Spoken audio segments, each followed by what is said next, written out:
And I would note that, while Bitcoin is kind of like in the background, I would say, of this report, it like every single chapter is a quote from Satoshi or the Bitcoin talk forums, right? So I just find that to be quite revealing, indicative of like a meta point of like just how much like Bitcoin's culture is now kind of reflected in a White House report, digital assets. Like they're quoting Bitcoin talk forums, they're quoting Satoshi, they're linking back to like early debates in 2010, 2011, kind of OG discussions, right? And they're citing Nakamoto Institute posts, right? So it's a deeply informed report about the history of cryptocurrency in America and around the world as like a technology, right? So that's fundamentally how we think about it, as like an analytical report about the development of this new technology.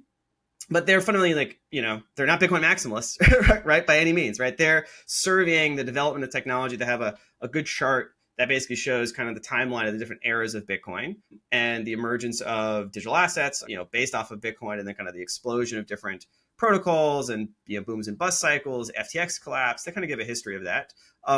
There's like detailed policy recommendations though that I think are useful to dig into. There's like dozens of them in there, and I think we don't have time in this podcast to go through all of them, but they cover the waterfront from banking regulation, KYC, AML, tax.